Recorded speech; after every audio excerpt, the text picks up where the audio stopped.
Thursday's Stage 6 at the Tour de France was probably the last chance for Quick-Step Floors to take back the yellow jersey, but none of the three riders within 10 seconds of race leader Greg Van Avermaet (BMC) were able to match stage winner Dan Martin (UAE Team Emirates) on the 2 km final climb of the Mûr de Bretagne. Stage favorite Julian Alaphilippe came into the stage only 6 seconds down on Van Avermaet. Philippe Gilbert trailed by 3, and Bob Jungels, the team's GC rider, was an outsider at 9 seconds. Alaphilippe proved to be the team's best finisher, 3 seconds behind the solo winner, but he missed out on the time bonus with 4th place, while Van Avermaet finished in the same time to keep the Maloj on. Gilbert and Jungels trailed in with a group 12 seconds behind Martin. Shortly after crossing the finish line, Alaphilippe didn't seem to be in a good mood, but the young French rider's mood changed as he was waiting for the doping control with a cool beer he happily received. His quest for the yellow jersey came to an end on Thursday as the 3 upcoming stages suit the sprinters and the pavé specialists. It's always a dream. It was a dream to be so close, but now it's the way it is. It's never easy at the Tour de France. You needed to have the legs to win today and I didn't have them. They're good, but not exceptional. I hope they improve, Alaphilippe said. Now I hope to recover. Voila, and be good on the more difficult stages, help Bob in the mountains, get in a few breaks.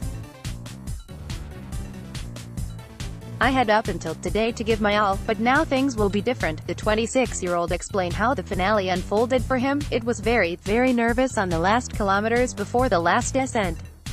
There were lots of crashes and I avoided a few of them. It was important to be well positioned, and that's what I did, Alaphilippe said. Daniel Ospora Hansgrohe made a fierce acceleration in the first part of the climb. Alaphilippe was quick to move on to the Italian's wheel, but in hindsight, he felt that might have been a mistake. On the climb, honestly I maybe made an error going in the wheel of Daniel Os, that put me a bit in the red. After that, I struck out, but it was difficult all the way to the line.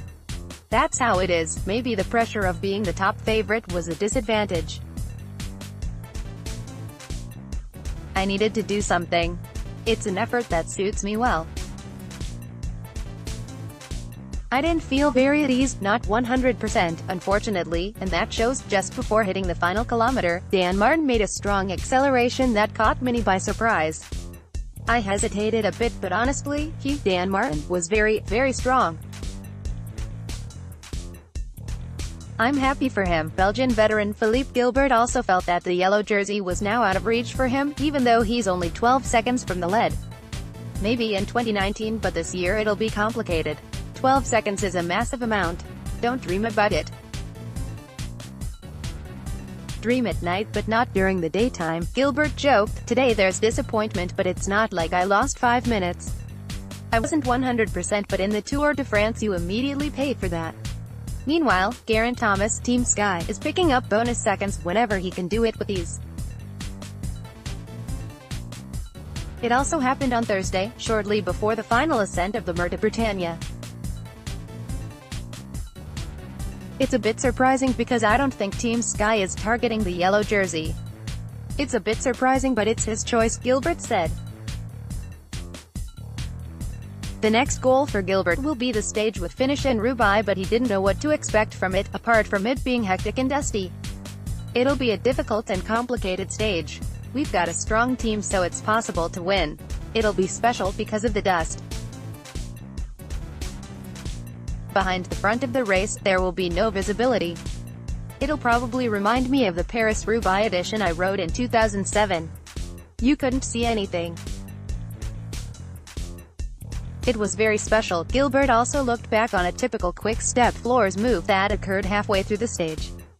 The team's riders gathered en masse near the front when the race turned into a crosswind section, trying to create echelons in the peloton. A few GC riders were caught by surprise, including Jakob Fuglsang, Vincenzo Nibali, Dan Martin, Nairo Quintana, Mikel Landa and especially Primoz Roglic. The wind was a major factor all day, that was obvious. We talked with Tom Steels through the race radio and he said there was the possibility to set up an echelon. We had Sky with us. We tried, but sadly enough, a little further there was more protection against the wind in the forest and it wasn't possible to maintain the rhythm, Gilbert said. Most of the GC riders quickly returned in the peloton, although Roglic and his Laudinal Jumbo teammates needing to work hard for that. In contrast to Alaphilippe's eager way of racing on the finishing climb, Gilbert took a more conservative approach. He probably felt straight away that getting the win would be a challenge. The ascent went very fast. It's quite a special effort. It's about 3 to 4 minutes at full gas. It's difficult. I expected more from the last climb. I decided to let go a bit of the other because I wanted to climb on my own rhythm, hoping to relaunch on the more rolling section, but I was unable to accelerate. Then there were a few splits and then it was over, Gilbert said.